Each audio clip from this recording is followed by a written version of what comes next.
El programa de la Organización de Naciones Unidas sobre la alimentación no incluyó a Venezuela ni Corea del Norte en el informe sobre la aguda inseguridad alimentaria para este año por falta de información, por lo que Provea denunció que la data oficial que ofrece la administración de Nicolás Maduro no sirve para crear políticas públicas del Estado ni para orientar la asistencia humanitaria y falsea el resultado del examen periódico universal de Venezuela ante la ONU. Asimismo, la ONG aseguró que esa data no es pública ni verificable y menos aún fiable, es usada para propaganda, puntualizó el organismo.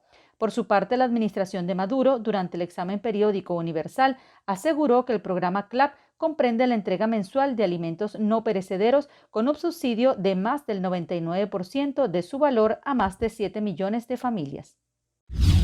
Sindicatos de trabajadores y jubilados anunciaron este lunes que introducirán un petitorio ante la administración de Nicolás Maduro para discutir la grave situación que atraviesan con respecto al salario mínimo nacional. Vamos a ingresar un petitorio nacional sobre resolución de conflictos, no un petitorio nacional para que lo engaveten y lo metan debajo de la mesa, un petitorio nacional para que solucionen los conflictos laborales, sindicales y gremiales en el país. ¿Cuáles son esos conflictos laborales, sindicales y gremiales en el país? La pensión, en primer lugar, el salario, en primer lugar. ¿El por qué? Desde hace 23 años, tanto este gobierno como el anterior, no ha concertado un salario de acuerdo al artículo 91 de la Constitución. Lo hacen unilateralmente. Fíjese que hoy, con la compensación que quieren hacer de los bonos de 46 bolívares y de 15,40, ese salario queda 2 bolívares diarios. Esa pensión quedaría en 2 bolívares diarios. ¿Qué hace un pensionado y un trabajador con 2 bolívares diarios? Pagar un pasaje. Trabajadores califican de crítica la situación, por lo que también pedirán en el documento la restitución de las situaciones jurídicas, como la libertad sindical y la devolución de distintas sedes. A este señor le queremos decir, mira Nicolás Maduro, la Constitución de la República Bolivariana de Venezuela no es un paquete de servilleta con el que tú te puedes limpiar los bigotes. La Constitución de Venezuela es el pacto social que nosotros nos dimos para vivir en paz, para vivir en armonía, y entonces tú la violentas todos los días. Los sindicatos anunciaron que se mantendrán en las calles y en los próximos días darán a conocer una nueva agenda de movilizaciones para seguir exigiendo sus derechos en el país. Desde Caracas, Venezuela, Irene Mejías. Buenas tardes. Distintas organizaciones defensoras de los derechos humanos de la comunidad LGBTI acudió este lunes ante el Tribunal Supremo de Justicia para consignar un documento y exigir una respuesta ante su solicitud para la aprobación del matrimonio civil igualitario en Venezuela. Esta es una demanda por inconstitucionalidad del artículo 44 del Código Civil, que es el único instrumento jurídico que obstaculiza el derecho al matrimonio entre personas del mismo sexo y que ha sido utilizado por la Asamblea Nacional como argumento para no legislar.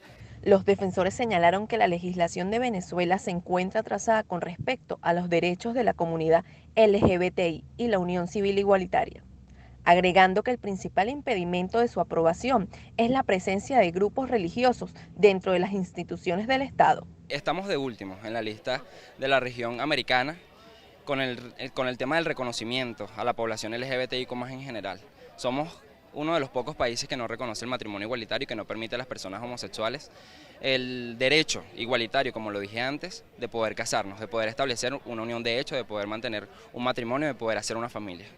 Venezuela Igualitaria registró durante el 2021 cerca de 20 crímenes de odio por motivos de la orientación sexual de las personas en el país. De hecho, tenemos más de 20 crímenes de odio cometidos el año pasado por motivos de orientación sexual o identidad de género de las personas. Y este año ya van más de 4 crímenes de odio en un mes, ¿sabes? Identificados, los que pudimos identificar porque han sido aparecidos. Las organizaciones no gubernamentales aseguraron que esperan que el Parlamento electo en 2020 escuche sus exigencias y apruebe la modificación o eliminación del artículo 44 del Código Civil, el cual, como ellos mismos han explicado, impide el matrimonio civil igualitario en Venezuela. Desde Caracas, Venezuela, María Alejandra Silva.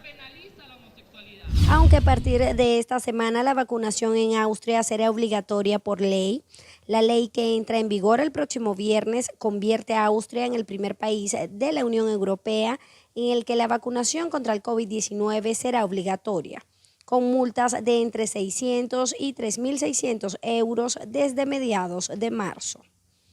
Un 60% de los austriacos ven favorable esta nueva ley que genera un rechazo total en otra parte importante de la población. Bajo estas restricciones, solo las personas vacunadas o recientemente curadas pueden acceder a servicios de restaurantes, hoteles o recintos culturales y deportivos, lo que ha multiplicado las acusaciones de que el gobierno está creando una sociedad paralela.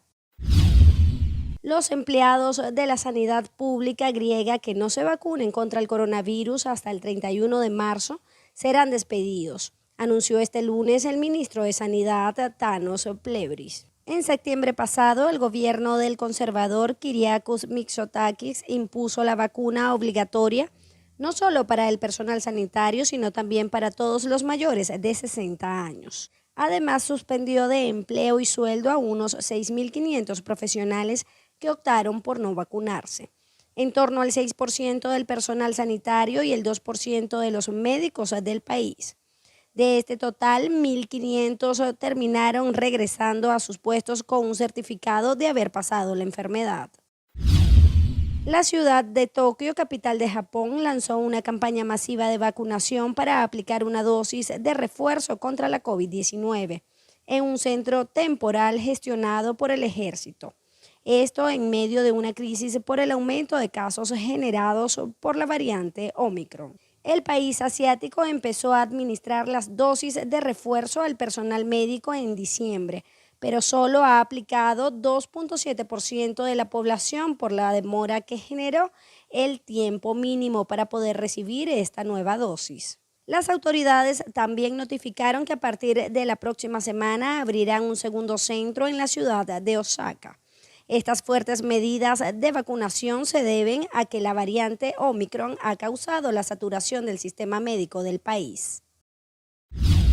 Estados Unidos será contundente contra Rusia si invade Ucrania, a pesar de no querer confrontaciones, aseguró la embajadora estadounidense ante la Organización de Naciones Unidas, Linda Thomas-Greenfield, durante el Consejo de Seguridad para abordar la crisis en Ucrania, donde también advirtió que el despliegue de las tropas militares rusas es la mayor movilización de tropas en Europa en décadas. La embajadora advirtió que Rusia podría desplegar a principios de febrero más de 30.000 soldados en Bielorrusia, al tiempo que precisó que ninguno de los aliados podrá decir que no lo vieron venir. Mientras Rusia acusa a Estados Unidos de generar histeria y engañar a la comunidad internacional con acusaciones infundadas e intentó cancelar el encuentro, por lo que hicieron una votación de procedimiento y con 10 de 15 votos a favor dieron inicio a la reunión. Por su parte, la Unión Europea dará 1.200 millones de euros a Ucrania en préstamos y ayuda urgente. Además, los próximos fondos comunitarios serán para ese fin. Así lo informó el vicepresidente económico de la Comisión Europea. Cabe destacar que en Ucrania la Policía Nacional arrestó este domingo a un grupo de personas que planeaban una protesta violenta cerca de la oficina del presidente. Los organizadores iban a contratar a unas 5.000 personas para manifestar y al menos 1.200 serían contratadas para enfrentarse con la policía. Así lo expresó el ministro del Interior. Tras conocer el informe parcial de la alta funcionaria Sue Gray sobre las fiestas en Downing Street durante la pandemia por el COVID-19, Johnson aseguró que pedir perdón no es suficiente y es necesario aprender de los errores. Es por ello que hará cambios para enmendar los problemas estructurales y de rendición de cuentas que hicieron posible esos fallos de liderazgo criticados en el informe de Gray, así lo manifestó el primer ministro británico. Son 3 eventos en los que participó Boris Johnson que aún investiga la policía y que señala el documento, uno de ellos en el jardín de Downing Street el 20 de mayo de 2020. Otro es una reunión en la sala del Consejo de Ministros por el cumpleaños de Johnson el 19 de junio de 2020 y por último un evento social en la residencia del número 10 del Downing Street el 13 de noviembre de ese mismo año.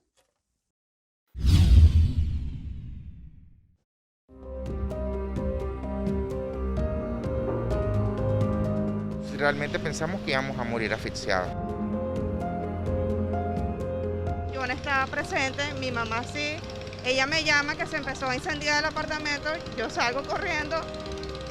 Cuando llego, pues sí, obviamente el incendio producido por Cinecita afectó el edificio.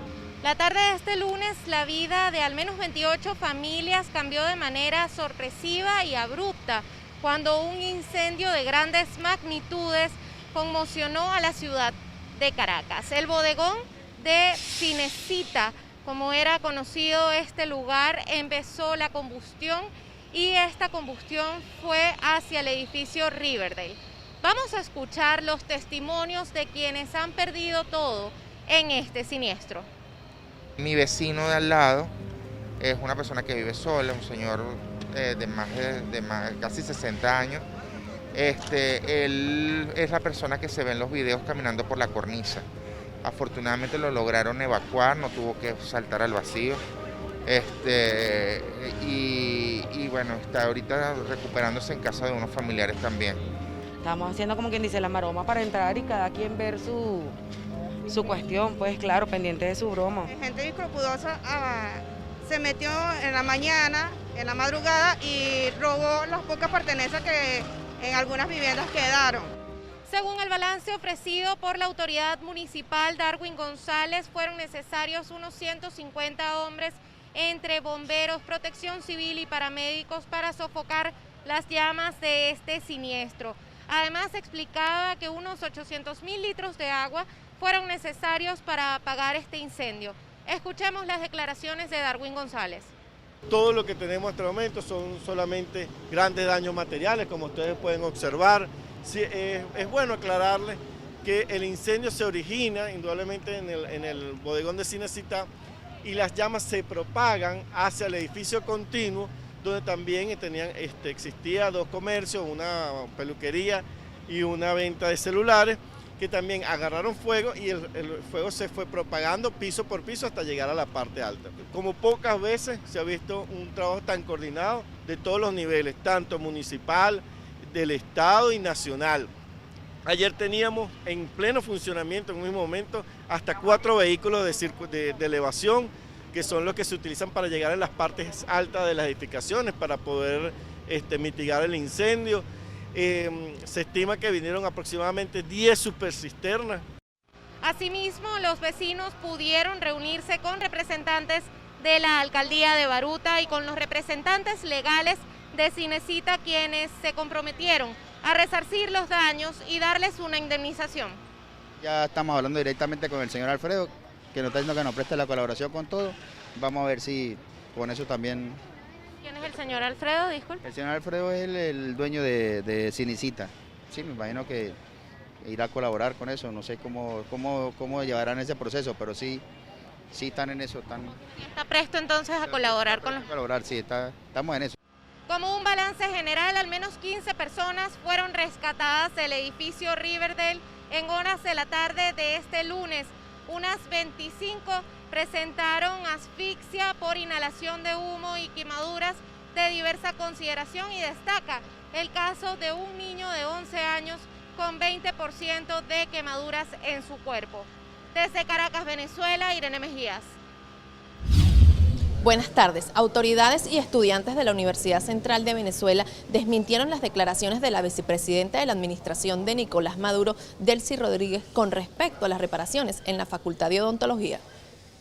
Informamos que todo sigue igual que el 14 de enero. La sala de máquinas no ha sido reparada en su totalidad. La sala de esterilización, las salas clínicas para pregrado, ubicadas en planta baja, piso 2, piso 3, piso 4, piso 7, y sala de simuladores, además de los laboratorios, no han sido reparados, ni se les ha realizado mantenimiento. Los 4 ascensores no funcionan y el edificio cuenta con 10 pisos. Las reparaciones de filtraciones, humedades y trabajos de impermeabilización de 4.500 metros cuadrados de techo no incluyen los techos del auditorio, donde también se dictan clases. El consejero estudiantil Jesús Mendoza expresó que no permitirán que la universidad sea politizada a través de las reparaciones, además que estas son responsabilidad del Estado venezolano. Si Delcy Rodríguez pretende que va a tomar la universidad y que va a hacer una intervención silenciosa, le informamos que aquí está una comunidad universitaria aguerrida y que está en una comunidad universitaria aquí en nuestros espacios. No vamos a permitir que los espacios de la universidad sean politizados. No vamos a permitir que jueguen con los sueños de los ucevistas. No vamos a permitir que la universidad sea tomada e ideologizada y que aparte mientan de forma descarada. Aquí nosotros, el mensaje es muy claro. ¿Por qué no van a la Facultad de Humanidades donde se paralizaron las obras? Por su parte, la profesora y directora del posgrado de la Escuela de Odontología señaló que en los últimos años han perdido todos sus beneficios laborales, incluyendo la póliza de seguros o HCM. Teníamos jubilación, que la jubilación hoy no llega ni siquiera a los 7 bolívares.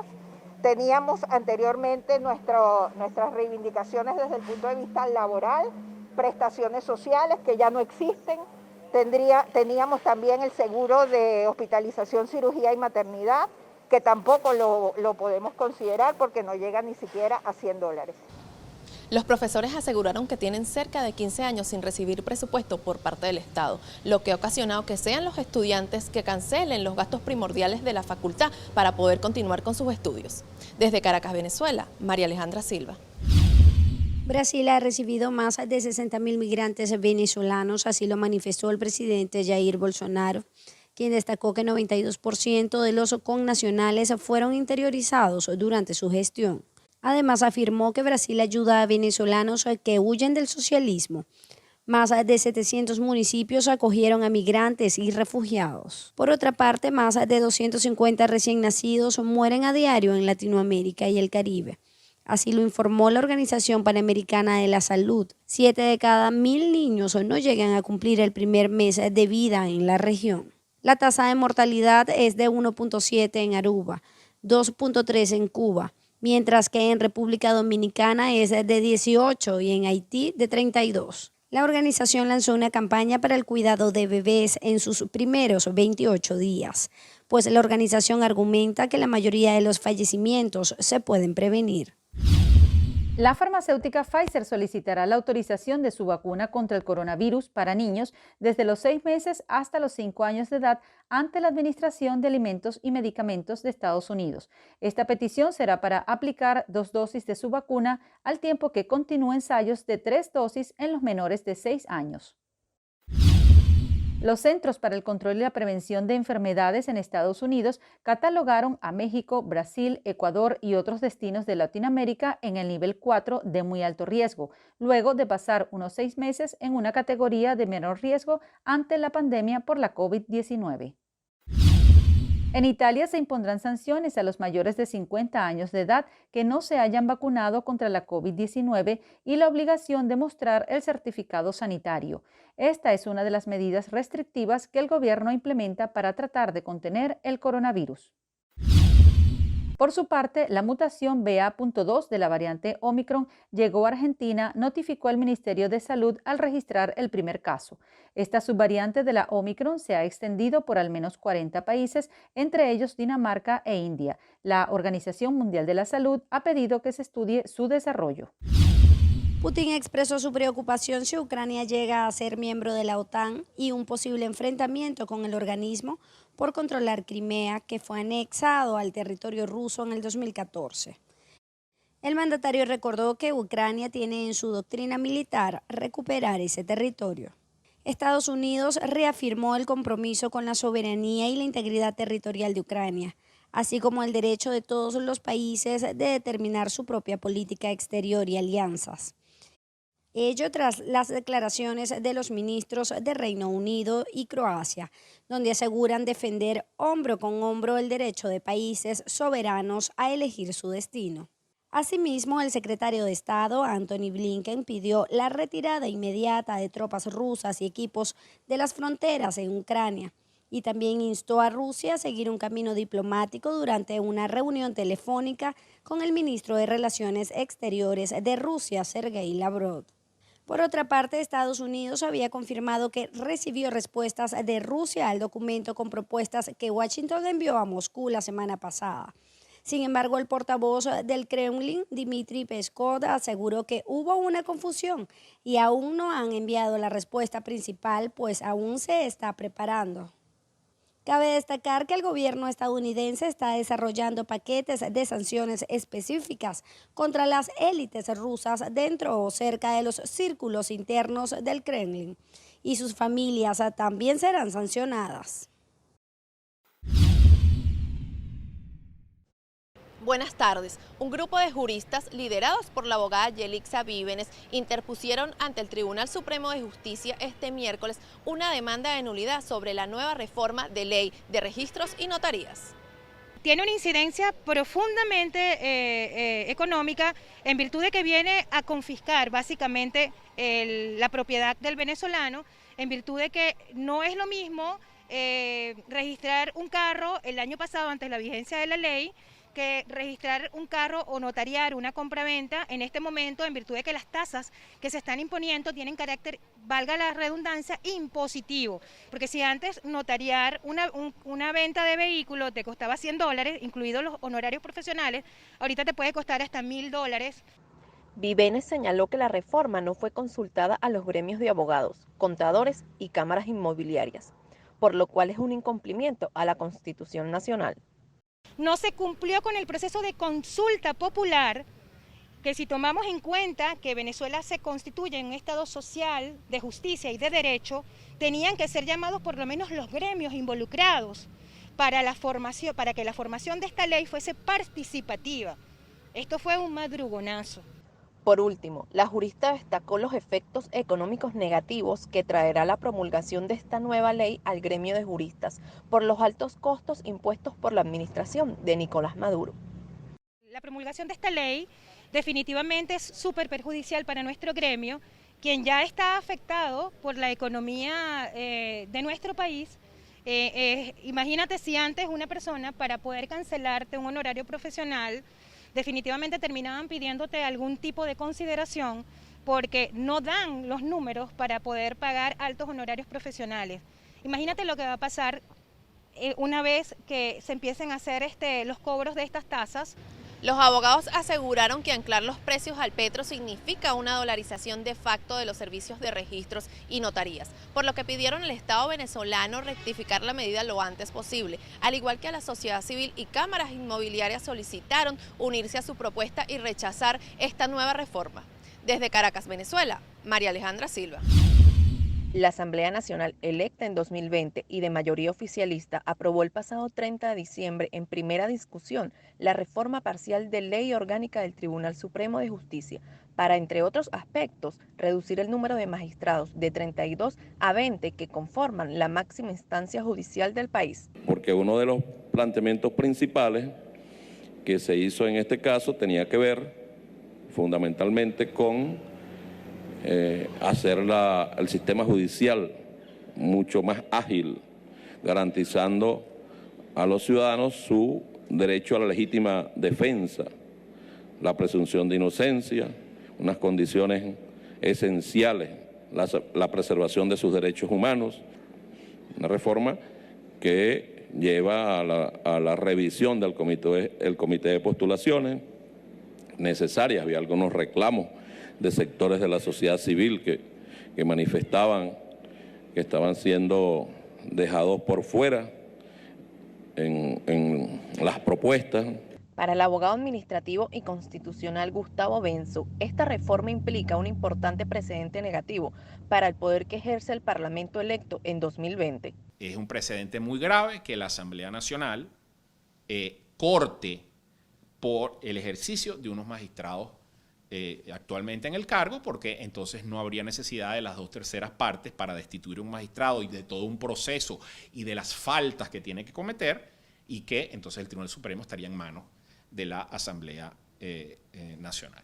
Obviamente, estos magistrados que están hoy en día han actuado estrictamente en obediencia a los intereses del gobierno. El jurista aseguró que la Inspectoría de Tribunales corresponde al Tribunal Supremo de Justicia, según lo establece la Constitución. Sin embargo, en la nueva reforma, esta responsabilidad pasará a manos de la Asamblea Nacional, por lo cual será inconstitucional. La Inspectoría de Tribunales electa por la Asamblea Nacional viola la Constitución porque expresamente dice que la inspección del Poder Judicial corresponde al Tribunal Supremo de Justicia. Reconozco que políticamente es mejor que el tribunal tenga un mínimo de control, pero la Constitución así fue construida. Ante la posible designación de magistrados con tendencias opositoras, Benzo expresó que lo importante no son los actos políticos, sino la imparcialidad del sistema de justicia. Puede que haya gente de oposición, o al menos de menos gobierneros en los magistrados. Eso sería absolutamente bienvenido, desde mi punto de vista, sin esperar que anulen una ley de Maduro, o sin esperar que anulen o metan preso a cualquier persona del gobierno, sino que no vaya preso el inocente y que vaya preso el homicida, que le pague el padre irresponsable, pague los alimentos del niño. Ahí es que yo creo que debemos pensar en la reforma judicial. La Academia de Ciencias Políticas y Sociales de Venezuela también rechazó la nueva reforma al Tribunal Supremo de Justicia, señalando que esta primera debió de ser consultada con los ciudadanos y organizaciones no gubernamentales antes de ser aprobada por la Asamblea Nacional, y agregando que el Comité de Postulaciones Judiciales debe estar integrado por miembros de la sociedad civil y no por diputados como lo establece esta nueva modificación. Desde Caracas, Venezuela, María Alejandra Silva. Por supuesto, estamos por debajo de las recomendaciones de la FAO, de lo que debería ser el consumo per cápita. Sin embargo, esa cantidad que se está consumiendo en el país, que puede ser aproximadamente un 40 o un 50% de las necesidades reales que debería consumir la población venezolana, esa cantidad la estamos supliendo en un 100% los productores venezolanos, con mucho esfuerzo, con mucho compromiso. Prado manifiesta que la inestabilidad económica no permite anticiparse con proyecciones 2022 porque la incertidumbre es muy alta en el país. Además, destacó que han mejorado las condiciones aun cuando los precios no suben en la misma medida en que aumentan los insumos y materiales para la producción ganadera.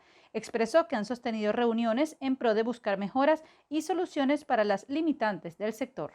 Sin embargo, hemos planteado algunas otras limitantes, algunos factores limitantes, como son temas de seguridad personal y seguridad jurídica, que siguen afectando seriamente y gravemente al sector agropecuario. El tema del abigeato, que es un tema muy grave, ya que afecta a un volumen muy importante de la población bovina nacional. Y otro tema, el tema de las invasiones de predios, que ha venido generando una desmejora de los niveles de confianza que son necesarios para realizar las inversiones. El Ministerio de Salud de Bolivia notificó 60 fallecidos y más de 3.800 nuevos contagios de COVID-19. Esta sería la cuarta ola de casos en el país. Los departamentos con más contagios son La Paz con 1.065 y Santa Cruz con 1.055. Por su parte, Chile tiene un nuevo récord de contagios con 29.844 casos de coronavirus en las últimas 24 horas. La tasa nacional de positivos llegó a 23,9%, una de las más altas desde el inicio de la pandemia en el país suramericano, que fue precursor en la región con la aplicación de vacunas. En Francia se eliminan varias restricciones que ante la quinta ola del coronavirus habían surgido en diciembre. Una de ellas es el uso de la mascarilla en espacios exteriores. Sin embargo, cuando son espacios donde no es posible mantener el distanciamiento, deben usarlo. Además, deja de ser obligatorio el teletrabajo, aunque es una recomendación vigente del Gobierno nacional. 9% aumentaron las muertes por COVID-19 en el mundo durante la última semana, informó la Organización Mundial de la Salud, y los nuevos casos registrados alcanzaron unos 22 millones en el mismo periodo, según el informe epidemiológico semanal de la organización. Hasta ahora el cuerpo diplomático venezolano acreditado en Bogotá no tiene una información oficial en torno a cómo evolucionará esta medida en las próximas semanas. Solo se tiene conocimiento de los 2 casos del 27 de enero. Sin embargo, articularán con Migración Colombia toda la asistencia posible. Vamos a estar facilitando toda la información y todos los procesos con migración para que puedan hacer su registro biométrico, para que puedan acceder al estatuto, porque es lo que les va a dar regularidad en Colombia. Battistini aclaró que las personas que cuentan con algún documento de regularización de permanencia en Colombia no son elegibles para solicitar asilo en Estados Unidos. No se puede utilizar el estatuto temporal o no se puede utilizar la condición de residencia en un país para utilizarlo después de trampolín para intentar entrar a otro país. Por ahora, este despacho no maneja ninguna información sobre que esto vaya a ser una política permanente y específica contra los venezolanos que se encuentran en situación irregular en los Estados Unidos. No hay un acuerdo firmado en países para la deportación, simplemente es una dinámica migratoria. Es decir, si yo no tengo los criterios de admisión en un país, bueno, tengo dos opciones, o no me admiten o me deportan. En la actualidad existen en los Estados Unidos, específicamente en los centros de detención del migrante, 4.500 venezolanos. Lo que está pidiendo el cuerpo diplomático interino es que se regularice un protocolo para atender los casos en los que la deportación o la inadmisión sean recursos inevitables. Desde Bogotá, Colombia, Alexander Loaiza, BPI TV. En este caso, han sido detenidas 17 personas, incluyendo a 2 ya exalcaldes, uno que estaba en funciones y otro que había sido ya, su gestión había culminado. Me refiero a los exalcaldes del municipio de Independencia, Carlos Vidal, y al exalcalde del municipio Freites, Daniel Aro. Igualmente, con estos sujetos han sido detenidos los exfiscales superiores del Estado Bolívar y el Estado del Tamacuro. También están involucrados funcionarios de PDVSA y el comandante del destacamento de la Guardia Nacional Bolivariana en el municipio Independencia, Estado Anzoátegui. Por otra parte, Tarek William Saab se pronunció sobre el caso de la exalcaldesa del municipio Jesús María Semprún en el Zulia y la diputada de la Asamblea Nacional de 2020. Dijo que aún pueden haber más detenciones. Se solicitó también la orden de aprehensión contra los ciudadanos Omar Hurtado y Alquides Hurtado, líderes del cartel de Sabana Alta en Falcón, quienes recibieron el alijo que transportaba la alcaldesa y la exalcaldesa y la exdiputada. Igualmente se solicitaron y se ejecutaron 11 allanamientos en el estado Falcón. También Saab hizo mención de la detención de 2 exfiscales en Mérida, 3 en Bolívar y 1 en Delta Macuro en los últimos días, y aseguró que caerá todo el peso de la ley, al tiempo que resaltó que han sido casi 300 exfiscales procesados. Hemos llegado a la cifra de 291 fiscales procesados, de los cuales 18 en este momento se encuentran privados de libertad, 158 han sido imputados y 28 ya han sido condenados. Saab señaló nuevamente a Colombia asegurando que casos de mafias y contrabando ocurren las 24 horas del día todos los meses del año y no hay balance por parte de las autoridades porque es un estado fallido. Para exigir calidad de vida y el respeto a su dignidad, pensionados y jubilados en el país llamaron este jueves a la realización de una gran asamblea el próximo 15 de febrero.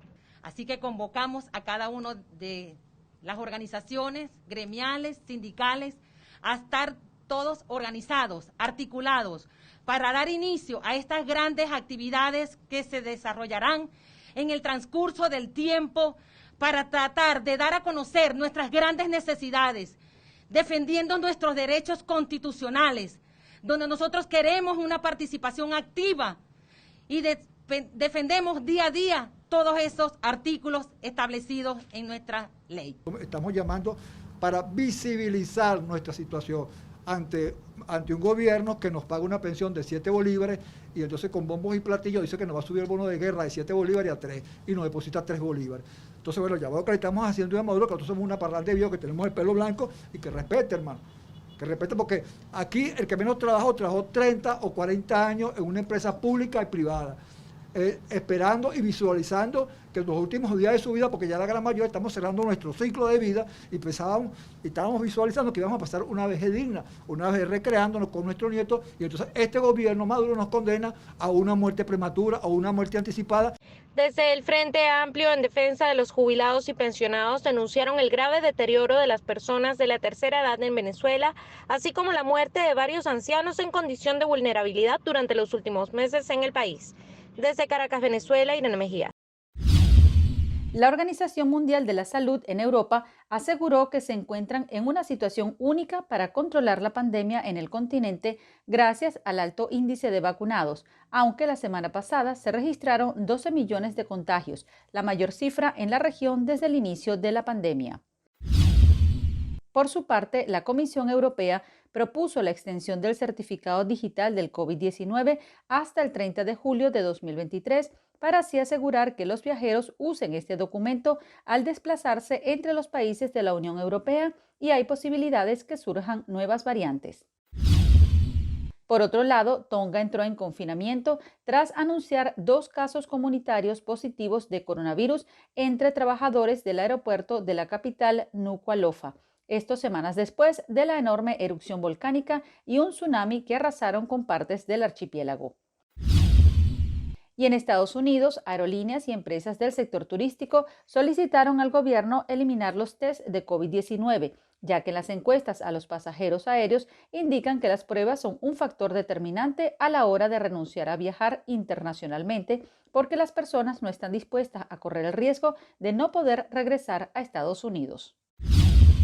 El viaje no ha sido fácil. Preparan sus alimentos dentro de unos cambuches improvisados en pleno corazón de Bogotá, muy lejos de sus asentamientos de origen.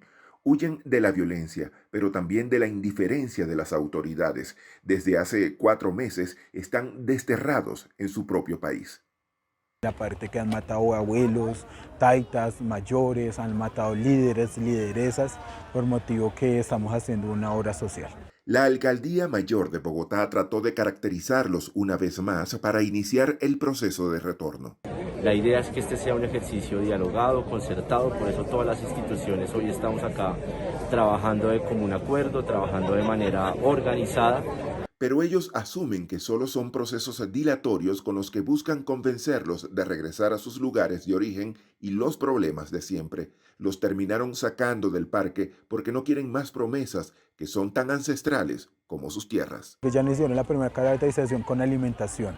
Eso fue el año pasado y ni ellos no ha llegado ni una libra de arroz, no ha llegado nada. Son en total 14 las etnias indígenas que se encuentran asentadas provisionalmente en este parque bogotano, unas 2.400 personas, incluyendo niños y ancianos. Aunque siguen las promesas de caracterización a estas comunidades indígenas que se encuentran asentadas en Bogotá, lo cierto es que hasta ahora no les han cumplido nada, por lo que dicen permanecerán en este mismo lugar hasta que les resuelvan sus solicitudes y no están dispuestos a retornar a sus lugares de origen bajo las mismas condiciones. Desde Bogotá, Colombia, Alexander Loaiza, BPI TV. La primera vacuna contra la malaria da sus frutos en el oeste de Kenia. Más de 100.000 niños han sido inoculados con el inmunizante para esta enfermedad, que mata anualmente a 260.000 menores de 5 años en África subsahariana. Los servicios pediátricos, que suelen estar saturados por los casos de malaria, ya comienzan a ver los resultados. Desde que comenzamos a administrar la vacuna en septiembre de 2019, hemos observado una reducción de los casos de paludismo. Los 3 hijos de Lucia Kinji se infectaban tan seguido de malaria que tenían que ir al hospital varias veces al mes, por lo que cuando le ofrecieron participar en un programa piloto para la vacuna de la malaria, no lo dudó. Desde que fueron vacunados, ninguno de sus hijos ha caído enfermo, lo que les cambió la vida.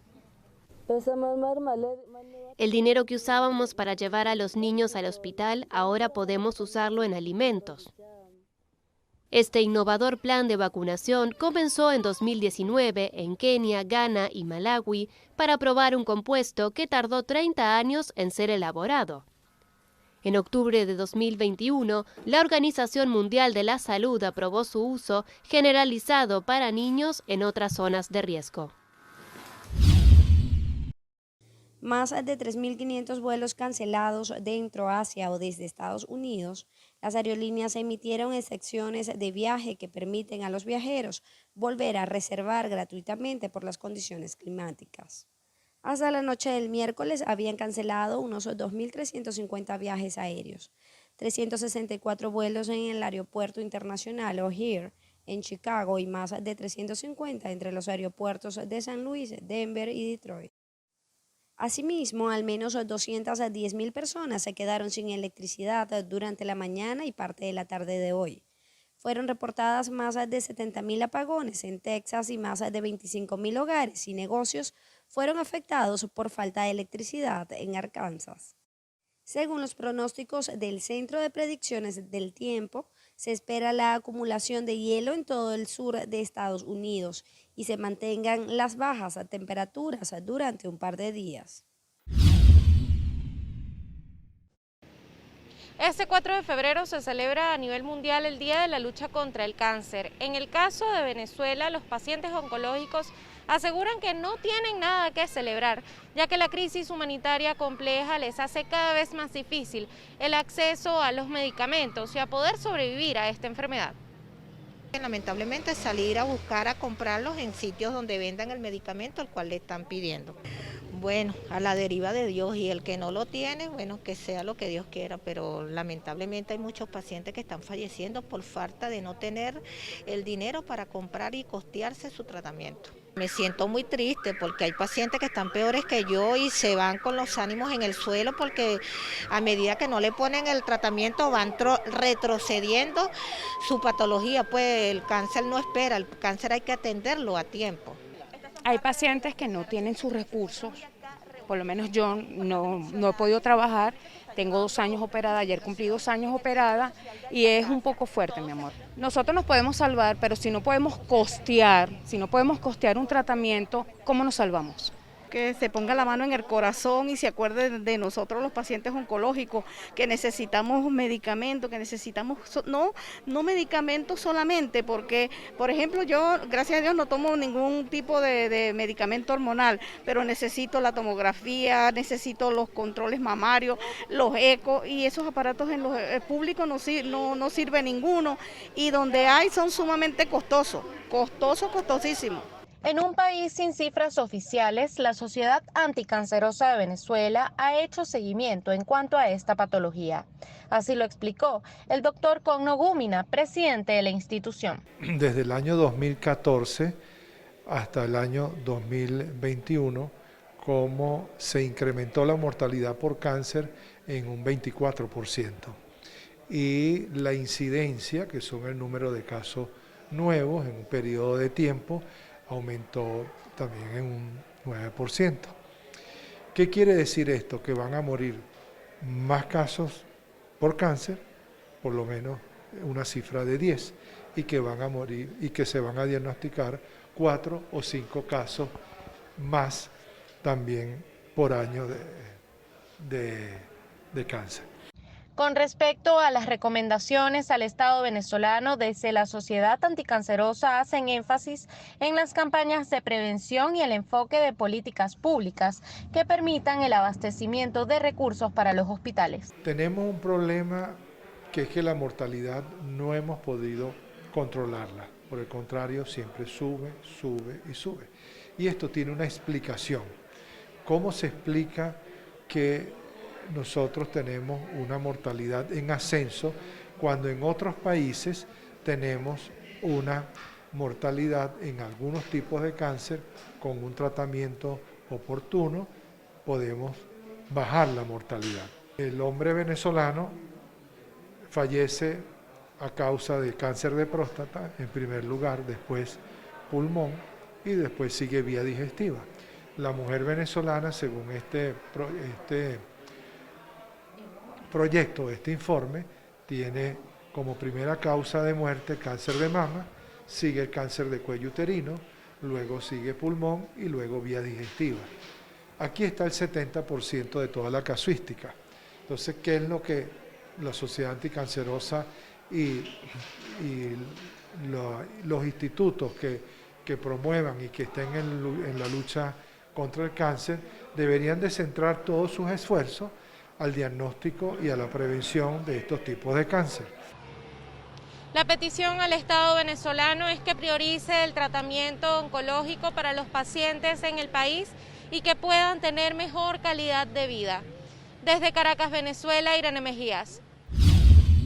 Chávez aceptó que no logró el golpe y los rebeldes se rindieron momentáneamente aquel 4 de febrero de 1992. No logramos controlar el poder.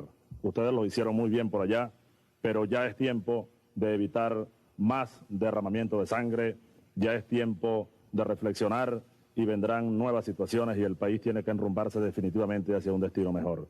Así que oigan mi palabra, oigan al comandante Chávez que les lanza este mensaje para que por favor reflexionen y depongan las armas, porque ya en verdad los objetivos que nos hemos trazado a nivel nacional es imposible que los logremos. 3 décadas después, Nicolás Maduro aseguró que este día, en 1992, tuvo un impacto histórico en el siglo XX y XXI porque nació una idea, un proyecto, una identidad, un liderazgo.